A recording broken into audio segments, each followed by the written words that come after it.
Contraponto. Contraponto. O direito ao seu alcance. Com o advogado e professor universitário Argemiro Nascimento. Contraponto.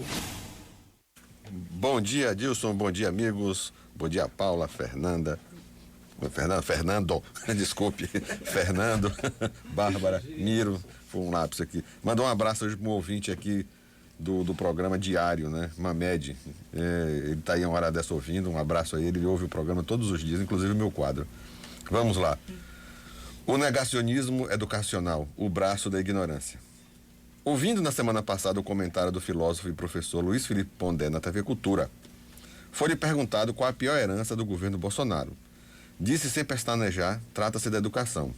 Segundo Pondé, as pautas defendidas pelo atual governo federal em relação à educação se resumem a aspectos laterais, sem nenhuma vantagem no aprimoramento da qualidade do ensino. Que a educação pública brasileira já é ruim há décadas, isto é fato, né? Há muito que o Brasil e seus governantes nunca tiveram nas centralidades de seus planos de governo a educação como mola propulsora de mudanças sociais e desenvolvimento como um todo.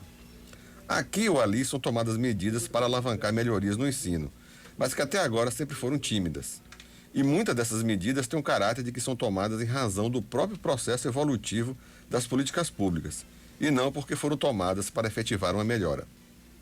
O bolsonarismo, por sua vez, além de nada fazer a favor da educação, isso se nota pela qualidade de seus ministros que ocuparam a pasta, tendo um que beirava o analfabetismo, o atual, mesmo sendo brilhante como uma lâmpada queimada, continuou com a ruindade reinante no atual governo federal.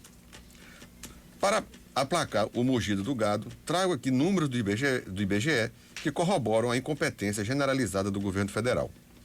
16,6% das crianças e adolescentes de baixa renda, ou seja, dos que ganham meio salário mínimo por mês, não foram à escola em 2020.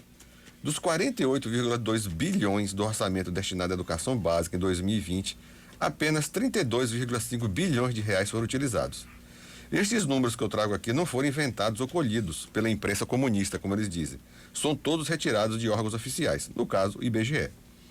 A atuação do Ministério da Educação na pandemia variou de desastroso para catastrófico. Isto não será percebido agora, mas daqui a alguns anos. E poucos perceberam a tragédia que se anuncia. Temos um contingente imenso de jovens sem formação ou com formação seriamente comprometida, que terá impactos no desenvolvimento econômico. Ainda naqueles números do IBGE, 5% dos alunos do ensino fundamental abandonaram as escolas e 10% do ensino médio. Isto representa milhões de jovens sem formação mínima para encarar um emprego com melhor remuneração. Aliado a este cenário trágico de falta de gestão da educação, ainda temos que conviver com pautas políticas de um governo extremista e incompetente, que discute, por exemplo, homeschooling, uma estrovenga que permite que os jovens possam ser educados no ambiente de suas casas pelos pais ou algum professor.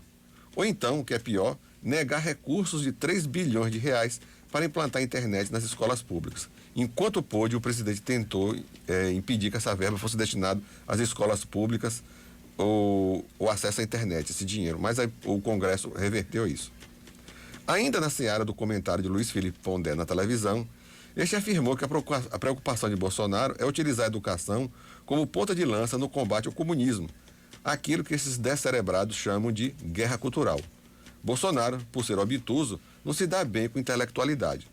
Tudo aquilo que no seu universo não é compreendido é taxado de socialista ou comunista.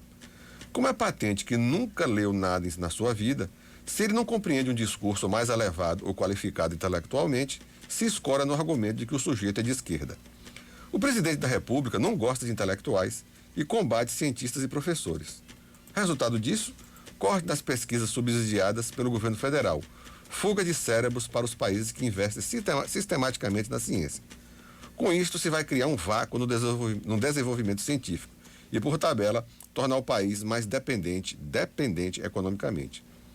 A destruição sistemática do CNPq, com redução drásticas de bolsas e recursos no governo Bolsonaro, por exemplo, na cabeça dele, aquele é um foco de comunistas, portanto, deve ser estrangulado a fim de extirpar o esquerdismo. Não precisa ir muito longe, basta lembrar o embate dele com o ex-presidente do INEP. O desastre que se encontra a educação básica, independente da pandemia, não é o mais grave dos problemas. Outro ponto muito bem lembrado por Pondé é a redução drástica da concessão de bolsas. O fato do governo federal conceder estas bolsas de graduação, mestrado, doutorado e pós-doutorado é para formar uma classe de intelectuais que vão dar sustentabilidade ao desenvolvimento tecnológico e econômico ao Brasil, bem como respeitabilidade internacional no campo da pesquisa científica. Mas para Bolsonaro, a única coisa científica que importa é o grafeno. E olhe lá. Os ministros da educação que já compuseram o governo Bolsonaro e o atual, que nem o nome sei e prefiro não continuar sabendo, é de uma nulidade sem par. Os escolhidos para ocupar o cargo tão importante são selecionados para pôr em prática a ideologia da extrema-direita, qual seja, impedir a pluralidade do debate acadêmico e o desenvolvimento científico.